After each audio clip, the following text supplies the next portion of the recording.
Hello hi friends, welcome to குடா cooking. இன்றைக்கி நம்ம பார்க்க போகிறது ரொம்பவே ஸ்பெஷலான துவையல் ஆர் சட்னி ரெசிபி அப்படின்னு சொல்லலாம். இது சாப்பாட்டுக்கு, இட்லி, தோசை எல்லாத்துக்குமே ரொம்பவே பர்ஃபெக்டான காம்போவாக இருக்கும். ரொம்ப ஹெல்த்தியான சட்னி கூட. ஆமாங்க, பிரண்டை சட்னி தான் செய்ய போகிறோம். ஊரில் பார்த்திங்கன்னா நிறைய கொடிகளில் இது நல்லாவே படர்ந்துருக்கும். அது மாதிரி உங்களுக்கு கிடைச்சதுன்னா கண்டிப்பாக ட்ரை பண்ணி பாருங்கள். எப்பவுமே ஒரே மாதிரி தக்காளி சட்னி, தேங்காய் சட்னி, வெங்காய சட்னின்னு சாப்பிடாம இது மாதிரி ஹெல்த்தியான சட்னி கிடைச்சா கண்டிப்பாக ட்ரை பண்ணி பாருங்கள். அதே மாதிரி ஃப்ரெண்ட்ஸ், மறக்காமல் நம்ம சேனலுக்கு சப்ஸ்கிரைப் பண்ணிடுங்க ப்ளீஸ். பெல் பட்டனும் அழுத்திடுங்க. இப்போ எப்படி ஈஸியாக செய்யுதுன்னு பார்க்கலாம். இது மாதிரி பிரண்டை உங்களுக்கு நிறைய இடத்துல கிடைக்கும். ஊர் சைடில் ரொம்ப ஈஸியாகவே கிடைக்கும்.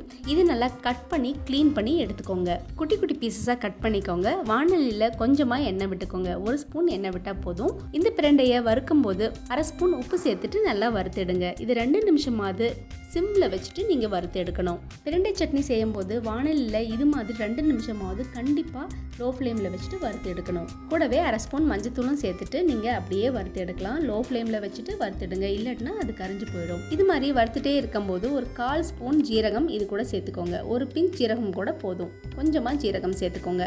இந்த பிரண்டைக்கு ஒரு 1/2 ஸ்பூன் ஜீரகம் போதும். இப்போ இந்த பிரண்டையை ஒரு பிளேட்டில் ட்ரான்ஸ்ஃபர் பண்ணி வச்சுருங்க. பிளேட்டில் ட்ரான்ஸ்ஃபர் பண்ணி வச்சதுக்கப்புறம் நல்லா ஆறட்டும். இப்போ ஒரு கடாய் எடுத்துட்டு 1 டேபிள் ஸ்பூன் எண்ணெய் சேர்த்துக்கோங்க. கூடவே ஒரு துண்டு புளி சேர்த்துக்கோங்க. 1 டேபிள் ஸ்பூன் மல்லி சேர்த்துக்கோங்க. வரமிளகா 4-5 கிள்ளி சேர்த்துக்கோங்க. உங்களுக்கு பச்சை மிளகா தான் பிடிக்கும் அப்படின்னா பச்சை மிளகா கூட நீங்கள் சேர்த்துக்கலாம். சேர்த்துட்டு எல்லாத்தையுமே நல்லா வறுத்தெடுங்க லோ ஃப்ளேமில் வச்சுட்டு. 1 நிமிஷம் இது நல்லா வதங்கி வந்ததுக்கப்புறம் ஒரு கைப்பிடி சின்ன வெங்காயம் சேர்த்துக்கோங்க. 4-5 பல் பூண்டு சேர்த்துக்கோங்க. ஒரு துண்டு இஞ்சி சேர்த்துக்கோங்க. கூடவே ஃப்ரெஷ்ஷான கருவேப்பிலையை உருவி சேர்த்துக்கோங்க. இப்போ இது எல்லாமே ஒன்று சேர்த்து நல்லா வதக்கி கொடுங்க. இது கூடவே 2 டேபிள் ஸ்பூன் தேங்காய் துருவல் சேர்த்துக்கோங்க. இதையும் நல்லா வதக்கி கொடுங்க. இது கூடவே நம்ம வதக்கி வச்ச பிரண்டையும் சேர்த்துக்கலாம். நம்ம வறுத்து ஆற வச்ச பிரண்டையும் இது கூட சேர்த்துக்கோங்க. சேர்த்துட்டு 1 நிமிஷம் லைட்டாக வதக்கி கொடுங்க. ஸ்டவ் ஆஃப் பண்ணிடுங்க. ஆறுனதுக்கப்புறம் மிக்ஸி ஜாரில் சேர்த்துட்டு நல்லா அரைச்சி எடுத்துருங்க. இந்த பிரண்டை சட்னி பார்த்திங்கன்னா ரொம்பவே பாரம்பரியமாக நம்ம செஞ்சுட்டு வர்றது. இது உடம்புக்கு ரொம்பவே ஆரோக்கியமானது, குழந்தைங்களுக்கும் ரொம்பவே ஆரோக்கியமானது.